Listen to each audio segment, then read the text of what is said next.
Anastasia et Satine, et on est vraiment heureux de pouvoir donner cette... on appelle ça un enseignement, mais en fait, on, on est dans des fauteuils, vous aussi.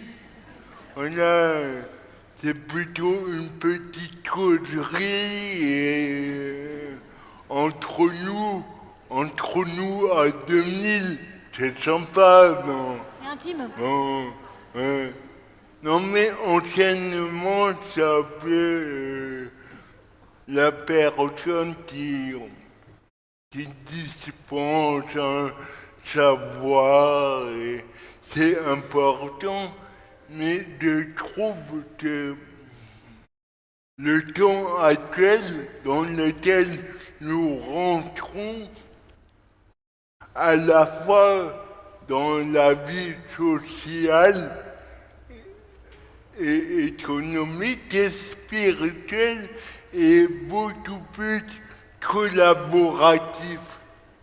Cela ne signifie pas qu'on va vous interroger, qu'il y aura des, des interactions verbales, mais entre nous, entre Séverine et moi, on n'a pas de plan préparé.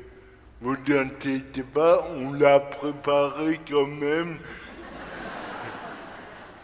Cette nuit, entre 4h30 et 5h30 du matin. Pour les moines, ça s'appelle vigile. Ben nous avons fait vigile.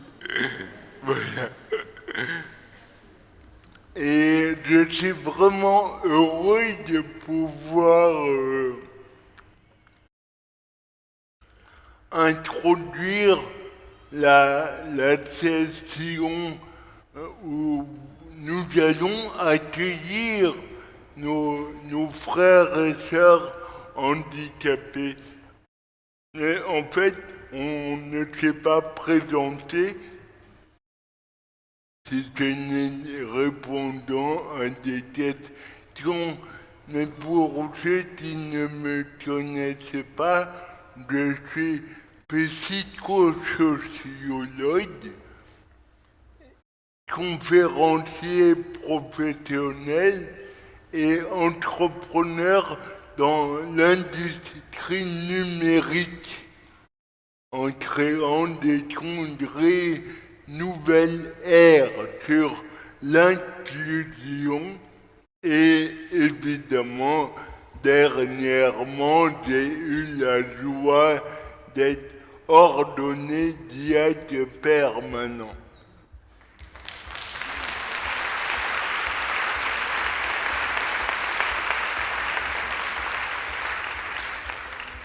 Et toi, qui es-tu en fait?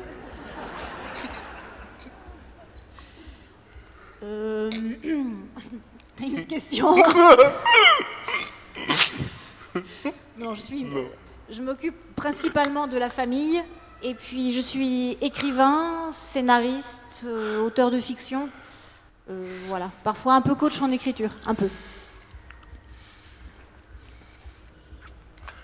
Accueillir des personnes handicapées, il est important d'avoir une réflexion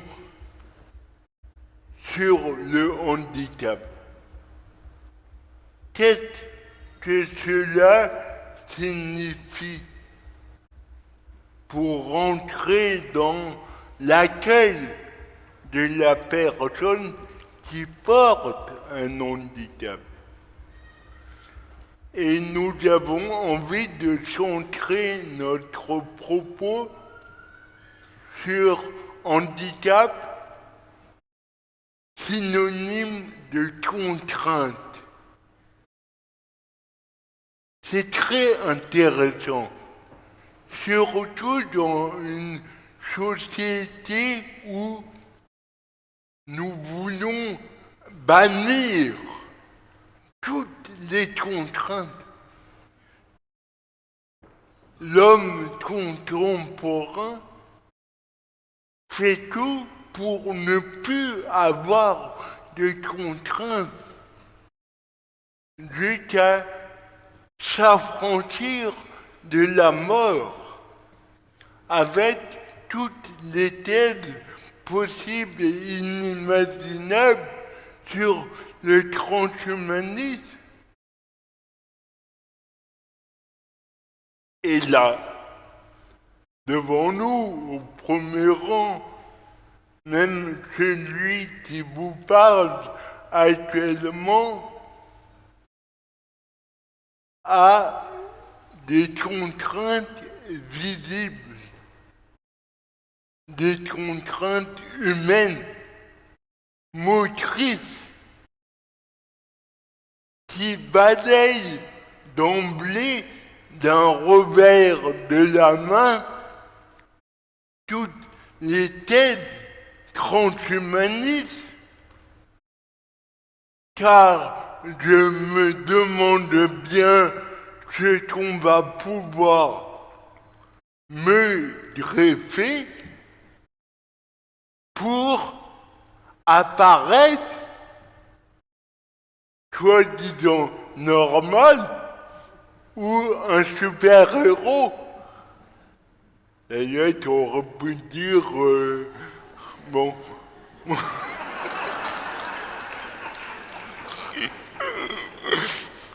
mais on arrangera ça après. On m'a demandé quel était mon héros, pas mon super-héros. T'as l'art de te rattraper.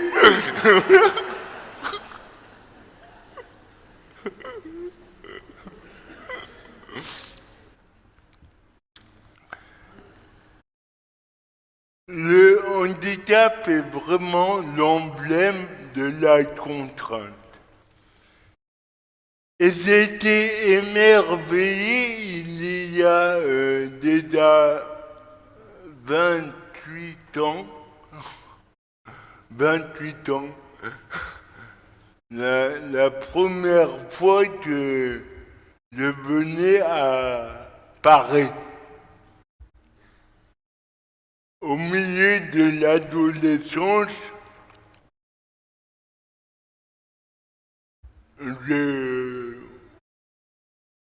j'encaissais pas mal de préjugés, toujours maintenant, d'ailleurs dans la rue, dans les transports, et même ici, quand nous avons 3 enfants qui sont ici, et un qui est aux 8-13 ans, 8-11 ans, bon, peu importe. C'est pas pour 2 ans près, quand même. Bon. Le regard des autres, des enfants, sur moi. Et je voyais ces préjugés de ces enfants. Et je ne disais rien, évidemment, il n'y a rien à dire, sinon on parlerait tout le temps. Donc, pour expliquer, Mais tout ça pour vous dire que le handicap, évidemment, interroge. Mais il y a 28 ans, ce qui m'a surpris en premier à Paris, quand je suis venu, c'est que j'étais accueilli pour moi-même. Il y avait évidemment ces préjugés, nous en avons tous ces préjugés. Mais il y avait une facilitation pour dépasser ces préjugés, aller au-delà. Et je suis sûr que le Seigneur est notre facilitateur. pour arriver véritablement à une société inclusive.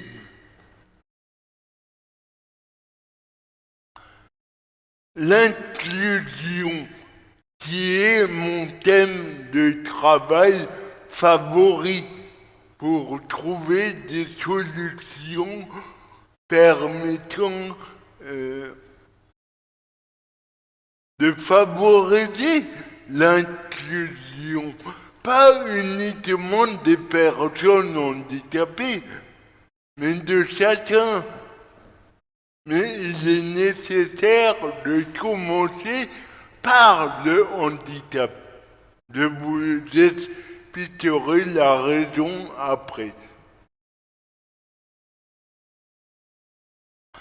Mon modèle de société inclusive, d'institution inclusive, c'est quand même l'Église, que je trouve une merveille en termes d'inclusion et que je ressens fortement depuis un mois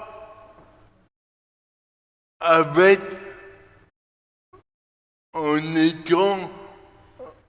ayant été ordonné diacre permanent. Qui l'aurait imaginé? Même pas moi.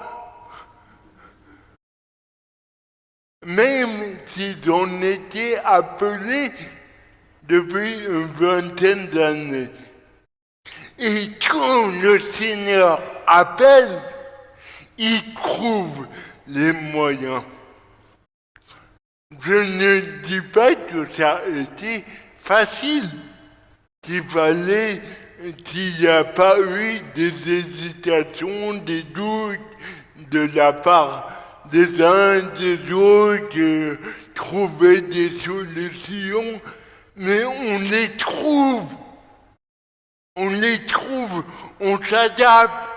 Hier, pour monter les marches, pour donner la communion avec quelqu'un, avec un frère diacre, mais c'est génial. Alors, on peut s'imaginer plein de choses, c'est vrai. Ah, comment on va faire? Ah, ça va poser un problème. Ah. Mais je crois que le Seigneur appelle à vivre par l'expérience. Une famille qui accueille malheureusement, je dis malheureusement, un enfant handicapé. Le handicap est pas une grâce, pas du tout. C'est une épreuve, c'est un scandale. Le handicap ne devrait pas exister dans le monde. C'est pas normal. Ça, personne ne peut le dire à part moi. Mais c'est là où vous voyez le handicap permet de dire des choses que d'autres ne pourraient pas dire. Ça serait aberrant. Et dès ce soir, nous allons être confrontés à cet accueil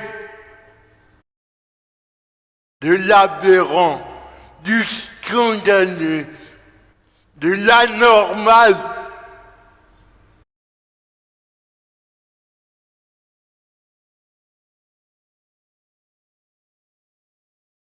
d'autres éléments sociaux ne renvoient pas autant de choses intimes que le handicap. Alors, par rapport à cet affrontement, j'ose parler d'affrontement des regards, de la curiosité, parce que nous sommes humains. La seule possibilité que nous avons, c'est la défense, la protection. Parce que l'homme et la femme ont besoin d'être protégés, confortés dans ce qu'ils connaissent, des normes. Et c'est utile, les normes. Bon, c'est pas un drame. De m'enlever un petit morceau. Et oui, c'était mon téléphone portable. Vous savez bien que le téléphone portable est devenu maintenant un élément de nous-mêmes. Voilà. Bon.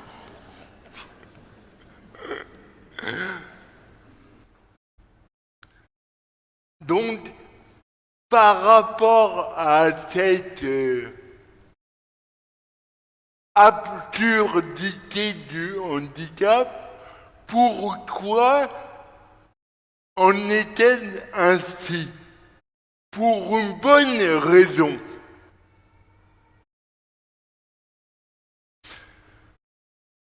C'est que nous allons tous y passer.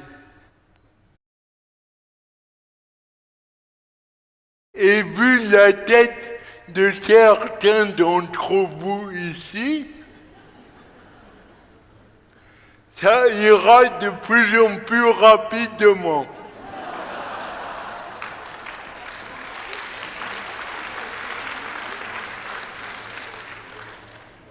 Et au premier rang, pas la peine de dire, c'est bon, nous on est soulagés. Parce que ça va pas s'améliorer, mes potes. Hein? Mais vous et moi aussi, eh oui, je fais partie de vous. Bon, on aura une longueur d'avance par rapport aux autres.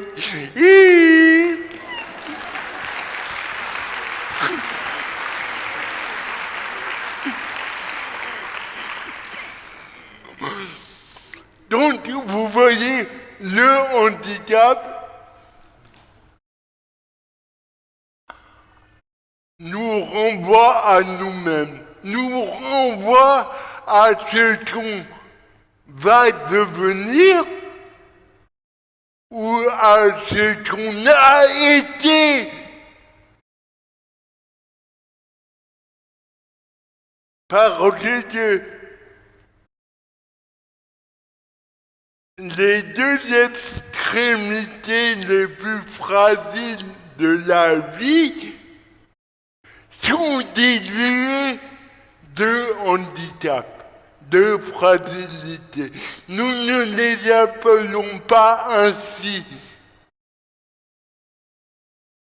Et pourtant,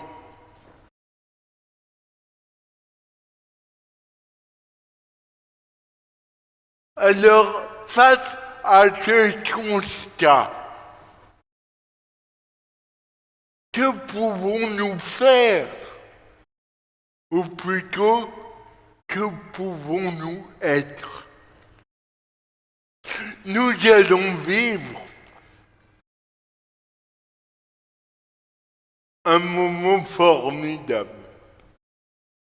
Merci à l'Océan, à Marie-Hélène Mathieu et Jean Vanier d'avoir créé il y a 50 ans, fondé 50 ans, ce qu'il n'avait pas dans l'Église. Ce lieu où spécifiquement on pouvait aborder ce thème avec tous les questions relatives au handicap. Mais si nous fêtons le 50e anniversaire d'Ombre et Lumière, c'est que ça perdure l'utilité de l'océan. On pourrait se dire, bon, pourquoi? C'est débile. Il faudrait que ça disparaisse parce qu'on serait dans une société inclusive où le handicap ne révélerait plus de problématiques. C'est une erreur. Et ça le sera toujours. Et c'est même pas souhaitable. Et on pourrait même fêter et j'espère fêter longtemps des anniversaires de l'océan, d'Ombre et Lumière, parce que c'est utile non seulement à l'Église, mais à la société. On franchit une étape. C'est utile pourquoi? Justement pour l'amitié. Je ne vous appelle plus serviteur, mais ami. Quelle est la différence? Ben, Jésus nous le dit. Jésus nous dit la différence entre le serviteur et l'ami, c'est que l'ami n'ignore pas ce que veut faire son maître.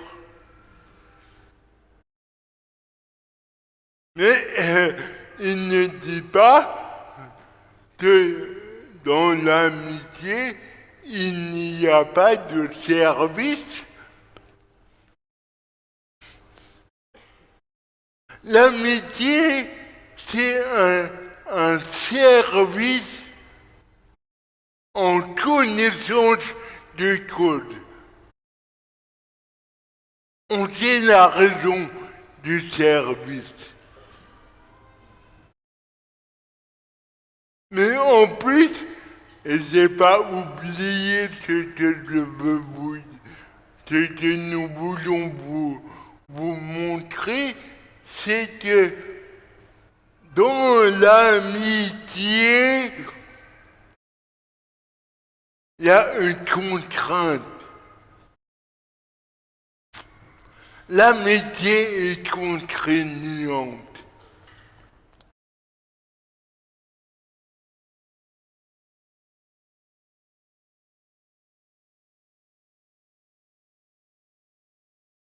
Il faut simplement passer, mais c'est peut-être le travail de toute une vie.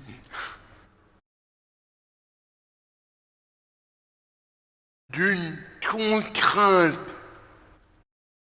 subie à une contrainte choisie,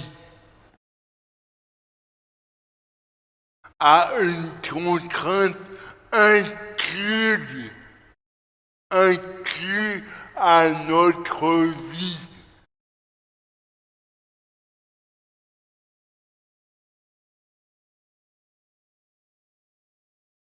Et je crois que le cœur de Jésus, la cité du cœur de Jésus est là pour nous y aider. C'est par le cœur de Jésus que nous pourrons passer d'une contrainte subie à une contrainte choisie.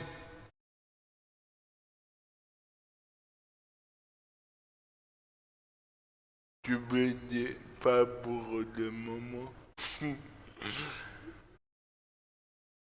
D'ailleurs, l'amitié, la profonde amitié, ma meilleure amie, devez vous parler de ma meilleure amie. Les bouches donnent les oreilles. On ne peut pas couper le micro, non. Ma meilleure amie, c'est ma femme.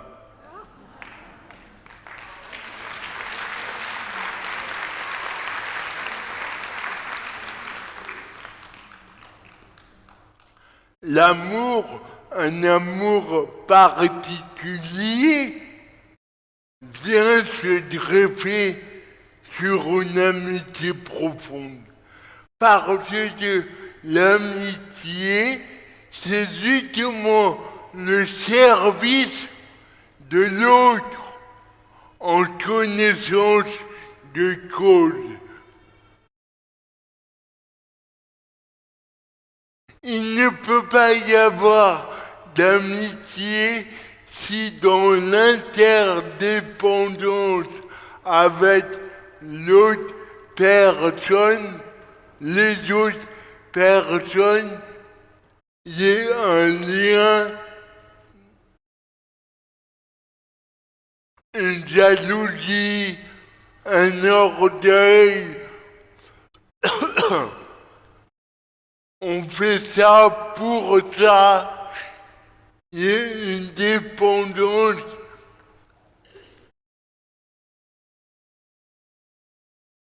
financière.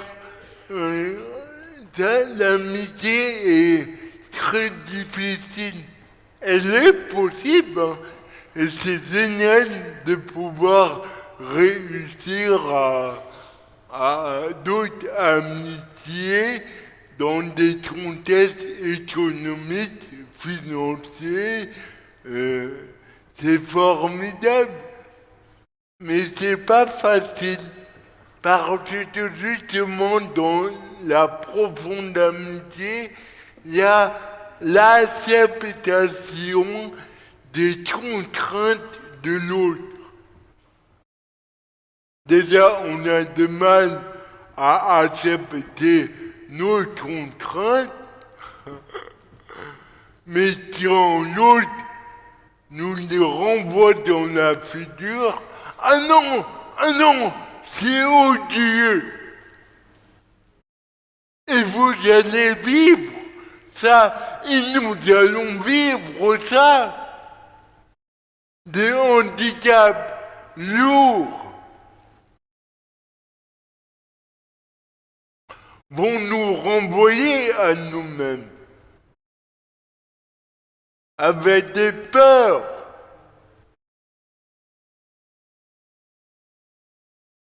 Ben là, il faut rester nous-mêmes.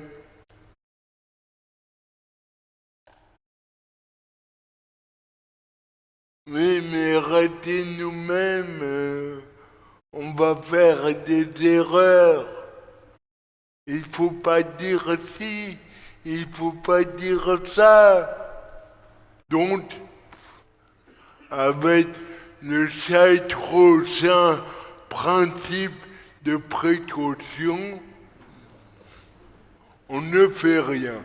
Voilà, c'est beaucoup plus facile.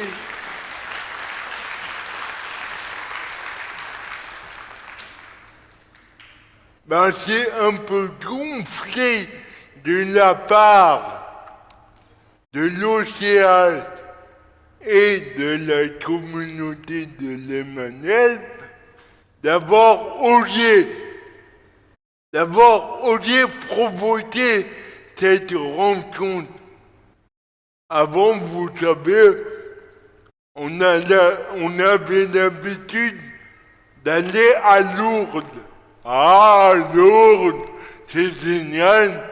C'est la cité des dodoles, des malades. Et bon, Marie va s'en occuper, c'est génial. Ben, et c'est utile, certes. C'est utile. Heureusement qu'il y avait Lourdes. Mais ça devenait un peu lourd.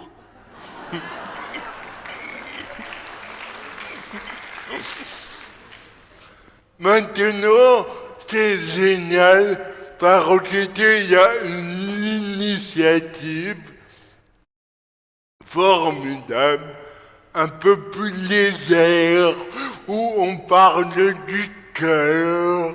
Oh, mon cœur!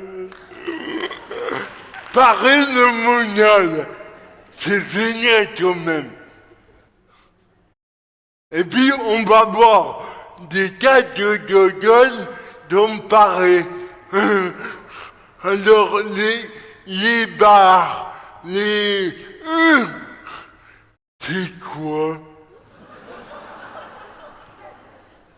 On était juste habitués à Vigipirate. Là, on nous fout une nouvelle armée avec des blindés.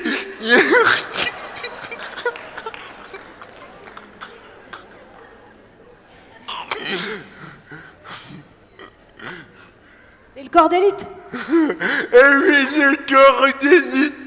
Tu dis pas grand-chose, mais quand tu parles de toi, c'est pas mal.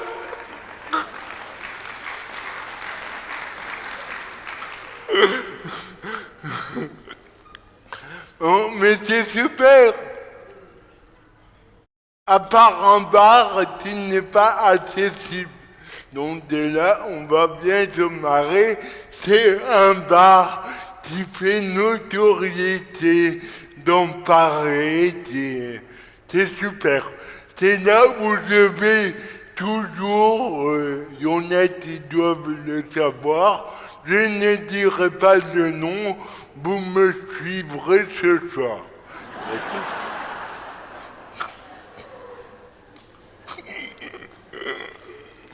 Après le cœur de Jésus quand même, hein, parce que c'est vraiment un cœur incarné, c'est génial. Et toi, non mais on avait dit que c'était une petite causerie et puis là, ça fait un peu monologue.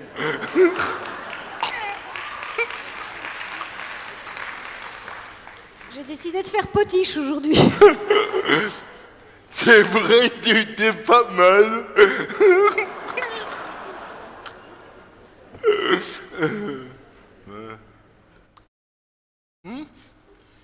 Non, en écoutant Jean-Baptiste, je me disais simplement que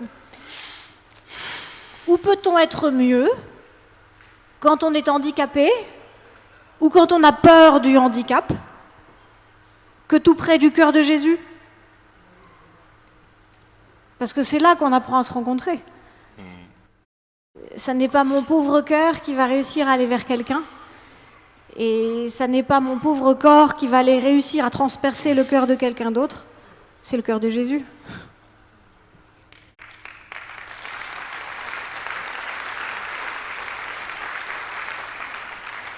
D'ailleurs, c'est tout à fait intéressant que depuis 28 ans, ici à Paris, je ne sais pas pourquoi, le Seigneur m'a fait toujours vivre des événements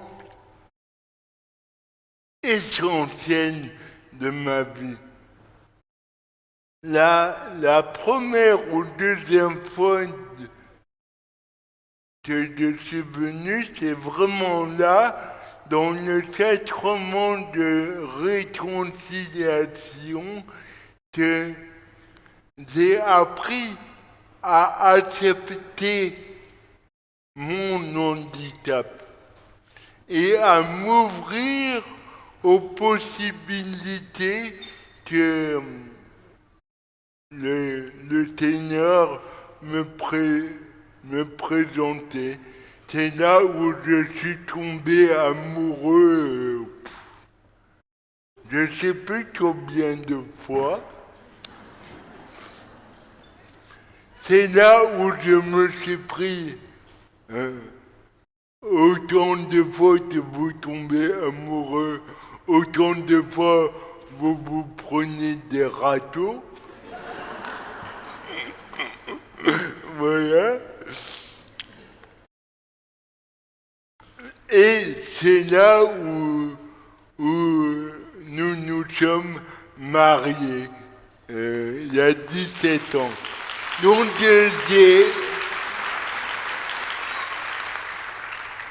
c'est vrai que le cœur de Jésus, 3 minutes. Non mais attends. Et le tiers-temps alors? Ben oui, moi en examen, on me filait des tiers-temps en plus. Bon. Non mais ça va durer 3 minutes. Parce que le message essentiel, c'est que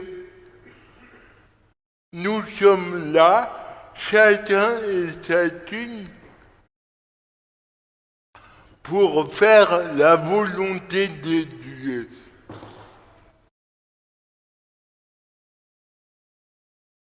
Mais cette volonté de Dieu implique 2 choses. Un, d'accepter et d'intégrer, d'inclure ce que nous sommes à notre vie, nous-mêmes, à nous-mêmes. Et ça, c'est pas facile, parce que nous venons bien souvent apparaître avec ça, enfin, en résumé, on a tous un pied de travers, là.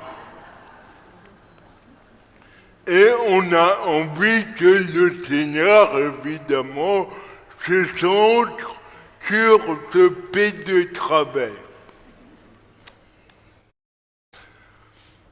Ben non.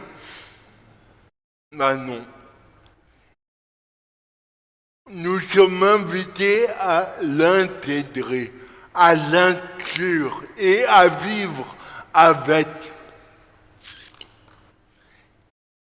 Et la deuxième condition, c'est que figurez-vous, et oui, que Dieu est contraint aussi. Dieu a une contrainte. Oh, mais il a quoi comme contrainte? C'est la liberté de l'homme. Il doit faire avec la liberté de l'homme.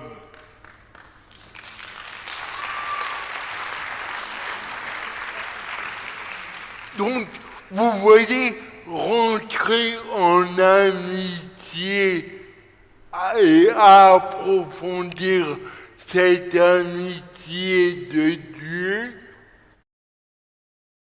durant ces 7 jours, ça demande de savoir combiner ces contraintes que je vous ai énoncées. La nôtre d'accepter ce que nous sommes et celle de Dieu de respecter notre liberté, de se mettre à l'écoute de sa volonté. Ça demande justement d'orienter notre liberté vers l'autre. Et qui peut mieux nous y aider que nos frères handicapés par leurs contraintes apparentes? C'est ça l'effet humain et l'effet divin de Paranormal. Et je suis sûr, mais sûr, que le handicap est un révélateur, un catalyseur des merveilles que nous allons vivre ensemble pour devenir tous nous-mêmes dans la liberté de Dieu. Amen.